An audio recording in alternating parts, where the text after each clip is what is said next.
और सीधे आपको दिल्ली लिए चलते हैं, जहां पर पीसीसी चीफ डोटासरा क्या कुछ कह रहे हैं, सुनाते हैं।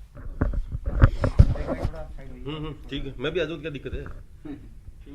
मैं दे दूँ आपने रोल भाई। सर, बातचीत हुई है, आज आपकी मुलाकात हुई है माकन साहब से, क्या खास विषय थे बातचीत के? हमारे एआईसीसी के जनरल सेक्रेटरी और राजस्थान के इंचार्ज आदरणीय अजय माकन जी से आज मेरी करीब 2 घंटे मुलाकात हुई है। विभिन्न विषयों के ऊपर बात हुई, संगठनात्मक संरचना के बारे में भी बात हुई है। हम लोग जल्दी ही पीसीसी का गठन करने जा रहे हैं, तो उसमें एक क्राइटेरिया के तहत हम लोग संगठन के लोगों का चयन करेंगे और आला कमान को प्रस्ताव हमारी तरफ से पीसीसी की तरफ से भिजवाएंगे।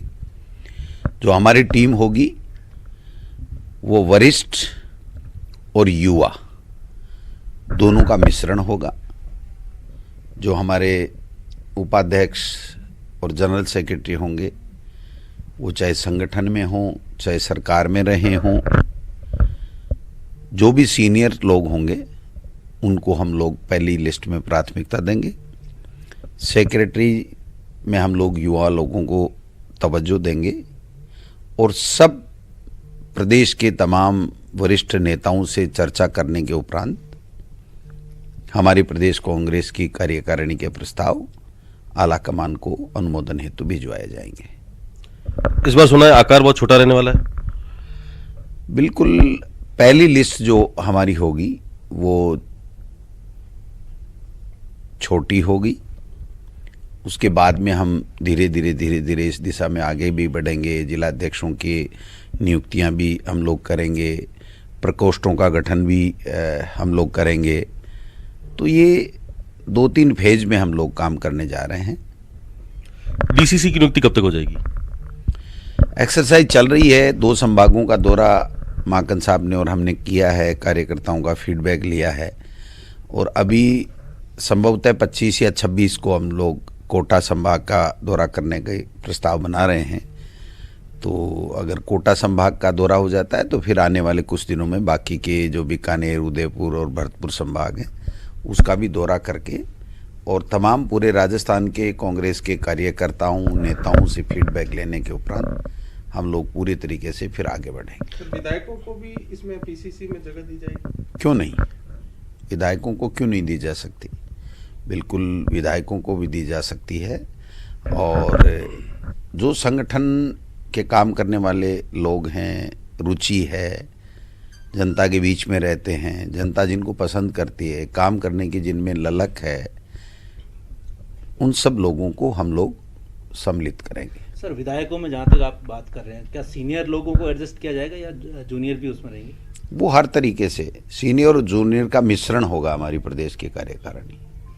राजनीतिक नियुक्तियों को लेकर के आपकी चर्चा हुई होगी, क्योंकि आप प्रदेश अध्यक्ष हैं, आपसे भी चर्चा हुई होगी, कब तक होगा? और उसमें जिस तरीके से जो बात निकल के आ रही है कि कुछ कार्यकर्ताओं को भी जगह दी जाएगी, जबकि लंबी लिस्ट है विधायकों की।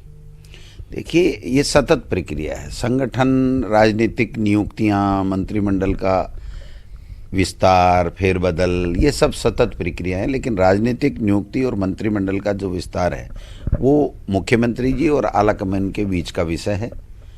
संगठन की अगर कोई राय ली जाती है तो जो संगठन को कांग्रेस का कार्यकर्ता जो मेहनत करता है उनके नाम सुझाए जाएंगे। लेकिन मेरा ये मानना है कि अभी हम लोग पीसीसी, उसके बाद में जिला और फिर राजनीतिक नियुक्तियां और दीगर कार्य। लेकिन राजनीतिक नियुक्तियों में, बोर्ड आदि निगमों में और मंत्रिमंडल के विस्तार में ये मुख्यमंत्री जी और आला कमान का विशेषाधिकार है। सर, पंचायती राज चुनाव हुए, कई जगह कांग्रेस को थोड़ा नुकसान भी उठाना पड़ा आपसी गुटबाजी का, क्या इसको लेकर कुछ शिकायतें आपको प्राप्त हुई? देखिए, शिकायतें अभी तो नहीं हुई, लेकिन जो अखबारों में चर्चा कर रहे हैं तो हम लोगों ने ये तय किया है कि हम एक अनुशासन समिति का शीघ्र गठन करेंगे और अनुशासन समिति को जो भी हमारे पास में कंप्लेंट्स आएगी वो 3 से लेके 5 लोगों तक हो सकती है। तो मैक्सिमम 5 की हो सकती है, मिनिमम 3 की हो सकती है। तो वो उनको हम दे करके उसके ऊपर एग्जामिन करवाएंगे और उनका जो अनुशासन समिति का फैसला आएगा उसके आधार पे हम लोग आगे बढ़ेंगे। राजनीतिक नियुक्तियां सर अभी जो आपकी कार्यकारिणी होगी उसके तुरंत बाद होगी या फिर लंबा अंतराल समय लगेगा उसमें? बिल्कुल, देखिए अब कोई ज़्यादा समय लगने की बात नहीं है, क्योंकि 2 साल के लगभग पूरा हो गया है। तो मैं समझता हूँ ये सारी प्रक्रियाएं एक साथ चल रही हैं और ये कभी भी इसकी जो है वो क्रियान्वित हो सकती है। तो सारी चीज़ें कांग्रेस पार्टी में एक्सरसाइज चल रही हैं और चलने के बाद में आला कमान की अंतिम मोहर लगती है। वो मोहर जब लगेगी तो आपके सामने, सबके सामने लिस्टें आ जाएंगी। ये तमाम जो एक्सरसाइज है इसमें सर सचिन पायलट के ग्रुप के भी सुना होगा और अशोक गहलोत के ग्रुप के भी सुना होगा और आपकी तरफ से भी नाम आए होंगे, क्या रेशो रहेगा सर? कांग्रेस में एक ही ग्रुप है, सोनिया गांधी जी और राहुल गांधी जी का, जिसमें मैं हूँ, सचिन पायलट जी हों, अशोक गहलोत जी हों, चाहे और कोई तमाम हो, वो सारे के सारे हैं। कोई ग्रुप कांग्रेस में आज की तारीख में नहीं है। सोनिया गांधी जी और राहुल गांधी जी का ग्रुप है। चाहे सचिन पायलट जी हों, मैं हों, चाहे अशोक गहलोत जी हों, चाहे दूसरे कोई रघु शर्मा जी हों या कोई दूसरे लोग हों, सारे के सारे मिल बैठ करके आपसी समन्वय के साथ चर्चा करके और जो कांग्रेस के प्रति समर्पण रखते हैं, जो कार्यकर्ता जिनकी मेहनत के बल पे हम लोग चुनाव जीत करके आए हैं और जो कांग्रेस के कार्यकर्ताओं का मान सम्मान करते हैं, उनका काम करते हैं, वो ऐसे लोगों का चयन करेंगे। सर मंत्रिमंडल का जो विस्तार होगा उसमें कितने लोगों को ड्रॉप किया जा सकता है? मैंने पहले ही कह दिया कि मंत्रिमंडल का कब बनेगा, कब विस्तार होगा, कौन ड्रॉप होगा, कौन नहीं आएगा, ये मुख्यमंत्री जी और आला कमान का विशेष अधिकार है। सर आखिरी सवाल, क्या राहुल गांधी को अध्यक्ष बनना चाहिए, क्योंकि जिस तरीके से देश भर से आवाज़ उठ रही है और कल जो बैठक हुई उसमें भी यही बात निकल के आई, आपका क्या कहना है और राजस्थान के प्रदेश अध्यक्ष के तौर पर? देखिए, हमारे नेता राहुल गांधी जी हैं, सोनिया गांधी जी हमारी राष्ट्रीय अध्यक्ष हैं। 100% राहुल गांधी जी को अध्यक्ष बनना चाहिए और राहुल गांधी जी ने जिस प्रकार से मोदी जी और मोदी जी की सरकार के दांत खट्टे किए हैं, चाहे कोई भी मुद्दा हो, चाइना ने हम पे हमला करके हमारी ज़मीन पे कब्जा करने का चाहे मुद्दा हो, चाहे किसान का मुद्दा हो, चाहे जीएसटी का मुद्दा हो, चाहे नोटबंदी का मुद्दा हो, चाहे राफेल के घोटाले का मुद्दा हो, चाहे वादों से मोदी सरकार मुकरी हो, उनके मुद्दे हों, राहुल गांधी जी हमारे नेता के रूप में पूरी तरीके से आक्रामक तरीके से एक्सपोज करने में लगे हुए।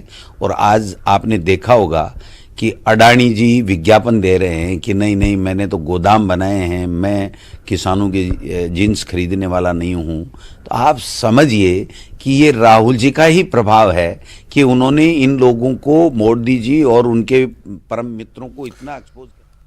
और सीधे आपको लिए चलते हैं उदयपुर, जहां पर परिवहन मंत्री